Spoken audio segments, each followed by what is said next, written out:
നമ്മൾ ചപ്പാത്തിയുടെ കൂടെ സൈഡായിട്ട് കഴിക്കാൻ പറ്റുന്ന നല്ല ടേസ്റ്റി ആയിട്ടുള്ളൊരു കറിയാണ് ചെയ്യുന്നത്. എപ്പോഴും മുട്ട വെച്ചിട്ട് ഒരേ രീതിയിൽ കറി ചെയ്യുന്നതിന് പകരമായിട്ട് വല്ലപ്പോഴൊക്കെ ഒരു വെറൈറ്റിക്ക് വേണ്ടിയിട്ടൊക്കെ ട്രൈ ചെയ്ത് നോക്കാൻ പറ്റുന്ന നല്ല ടേസ്റ്റി ആയിട്ടുള്ളൊരു കറിയാണിത്.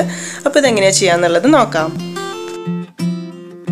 അപ്പോൾ കറി റെഡിയാക്കാനായിട്ട് ഒരു പാൻ വെച്ച് ചൂടാക്കി അതിലേക്കൊരു 2-3 ടേബിൾ സ്പൂൺ സൺഫ്ലവർ ഓയിലാണ് ഞാൻ ഒഴിച്ചു കൊടുക്കുന്നത്. എണ്ണ ചൂടായി വരുന്ന സമയത്ത് ഇതിലേക്കൊരു 1/2 ടീസ്പൂൺ ചെറിയ ജീരകം ഇട്ട് കൊടുക്കാം. ജീരകം പൊട്ടി വരുന്ന സമയത്ത് കുറച്ച് കറിവേപ്പില, ഒരു വലിയ സവാള ഇതുപോലെ കൊത്തി അരിഞ്ഞെടുത്തതാണ് ഇനി ഇട്ട് കൊടുക്കുന്നത്.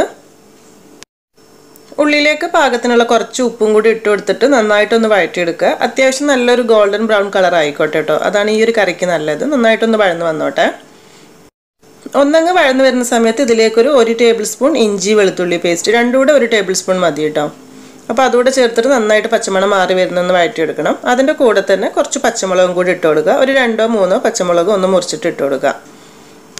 ഉള്ളി നന്നായിട്ടൊന്ന് വഴന്ന് കളറൊക്കെ മാറി വരുന്ന സമയത്ത് ഇതിലേക്ക് 2 മീഡിയം വലുപ്പത്തിലുള്ള തക്കാളി മിക്സിയുടെ ജാറിലിട്ട് നന്നായിട്ടൊന്ന് അരച്ച് പേസ്റ്റാക്കി എടുത്തിട്ടുള്ളതാണ്. അത് ഇതിലേക്ക് ചേർത്ത് കൊടുത്തിട്ട് നല്ലോണം വഴറ്റിയെടുക്കണം.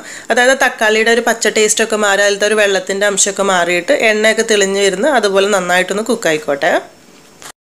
ഇപ്പോൾ നമ്മൾ ചേർത്തിട്ടുള്ള തക്കാളിയുടെ വെള്ളമൊക്കെ മാറി എണ്ണമയൊക്കെ വന്ന് നന്നായിട്ട് തെളിഞ്ഞ് റെഡിയായി വന്നിട്ടുണ്ട്. ഈ സമയത്ത് ഇതിലേക്ക് ഒരു 1/2 ടീസ്പൂൺ മഞ്ഞൾപ്പൊടി, പിന്നെ ഒരു 2 ടീസ്പൂൺ മുളക് പൊടി ചേർക്കുന്നുണ്ട്. 1 ടീസ്പൂൺ കാശ്മീരി മുളക് പൊടിയും അതുപോലെ തന്നെ 1 ടീസ്പൂൺ എരിവുള്ള മുളക് പൊടിയാണ്, നോക്കിയിട്ട് എടുത്താൽ മതിയാകും. ഒരു 1.5 ടീസ്പൂൺ മല്ലിപ്പൊടി, പിന്നെ ഇതിലേക്ക് കുറച്ച് ഡ്രൈ മാംഗോ പൗഡർ ചേർക്കുന്നുണ്ട്. ജസ്റ്റ് ഒരു ഫ്ലേവറിന് വേണ്ടിയിട്ട് മാത്രം. ഉണ്ടെങ്കിൽ ചേർക്കാം, ഇല്ലെങ്കിൽ ഒഴിവാക്കാം കേട്ടോ, കുഴപ്പമൊന്നുമില്ല. നമ്മുടെ നാടൻ രീതിയിലുള്ള കറിയുടെ ടേസ്റ്റിലും ചെയ്യാവുന്നതേ ഉള്ളൂ. ഇതുണ്ടെങ്കിൽ കുറച്ചുകൂടി നോർത്ത് ഇന്ത്യൻ ടേസ്റ്റ് കിട്ടുന്നു മാത്രം. എന്നിട്ട് മസാലപ്പൊടികളൊക്കെ പച്ചമണം മാറി വരുന്നത് വരെ നന്നായിട്ടൊന്ന് വഴറ്റിയെടുക്കണം. പൊടികളൊക്കെ പച്ചമണം മാറി വരുന്ന സമയത്ത് ഇതിലേക്ക് ഗ്രേവിക്ക് ആവശ്യമായിട്ടുള്ള വെള്ളം ഒഴിച്ചു കൊടുക്കുക. ചൂടുവെള്ളമാണെങ്കിൽ കുറച്ചുകൂടെ നന്നായിരിക്കും. ഒരു 1-2 കപ്പ് വെള്ളം ഒഴിച്ചു കൊടുക്കാം, എത്രത്തോളം ഗ്രേവി വേണമെന്ന് നോക്കിയിട്ട്. ഈ ഒഴിക്കുന്ന വെള്ളം ഇത്രയും ഉണ്ടാവില്ല കേട്ടോ, കാരണം നമ്മളൊരു 10 മിനിറ്റോളം ഈ ഒരു ഗ്രേവി തിളപ്പിച്ചെടുക്കുന്നുണ്ട്. അപ്പോൾ കുറച്ചുകൂടെ കുറുകിക്കോളും. ഈ സമയത്ത് ഇതിലേക്ക് പാകത്തിനുള്ള ഉപ്പ് കൂടെ ഇട്ട് കൊടുക്കാം.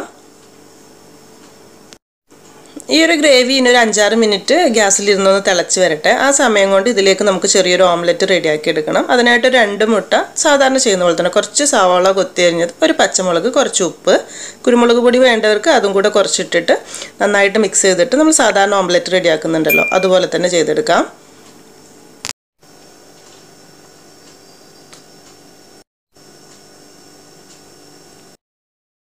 ഇപ്പോൾ റെഡിയാക്കിയിട്ടുള്ള ഈ ഓംലെറ്റ് നമ്മൾ ചെറിയ ചെറിയ പീസായിട്ടാണ് കറിയിലേക്ക് ഇട്ട് കൊടുക്കുന്നത്. അപ്പോൾ ഇതുപോലെ മുറിച്ചിട്ട് ഒരു സൈഡിലേക്ക് മാറ്റി വെക്കാം.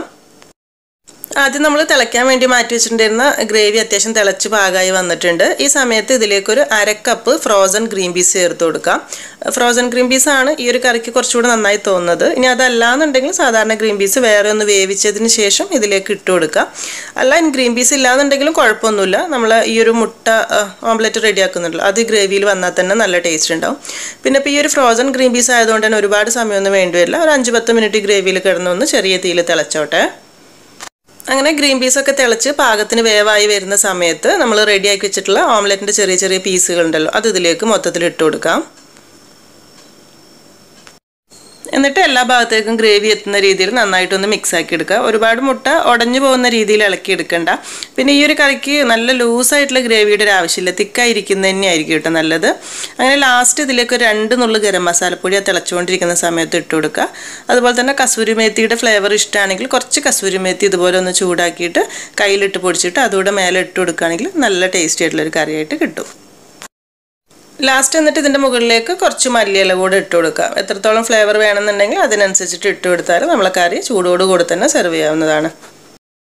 ഇവിടെ ഇപ്പോൾ നമ്മളൊരു നോർത്ത് ഇന്ത്യൻ ടേസ്റ്റിലാണ് ഈ കറി റെഡിയാക്കിയിട്ടുള്ളത്. അപ്പോൾ ആ ഒരു ടേസ്റ്റ് ഇഷ്ടമില്ലാത്തവർക്ക് വേണമെന്നുണ്ടെങ്കിൽ ആ ഒരു ജീരകം അതുപോലെ തന്നെ കസൂരി മേത്തിയൊക്കെ ഒഴിവാക്കുകയാണെങ്കിൽ നമ്മളെ നാടൻ ടേസ്റ്റിലുള്ള ഒരു കറിയാക്കി തന്നെ ചെയ്യാവുന്നതേ ഉള്ളൂ. അപ്പോൾ ഏത് രീതിയിലാണ് നിങ്ങൾക്ക് ചെയ്യാൻ ഇഷ്ടമെന്നുണ്ടെങ്കിൽ ചെയ്ത് നോക്കുന്ന സമയത്ത് ഫീഡ്ബാക്കൊക്കെ അറിയിക്കുക. അതുപോലെ ഈ ഒരു വീഡിയോ ഇഷ്ടപ്പെട്ടിട്ടുണ്ടെന്നുണ്ടെങ്കിൽ എന്തായാലും ലൈക്ക് ചെയ്യാനും ഷെയർ ചെയ്യാനും കൂടെ മറക്കരുത് കേട്ടോ. അപ്പം പിന്നെ എന്തായാലും നല്ല റെസിപ്പി ആയിട്ട് പുതിയ വീഡിയോയിൽ കാണാം. താങ്ക്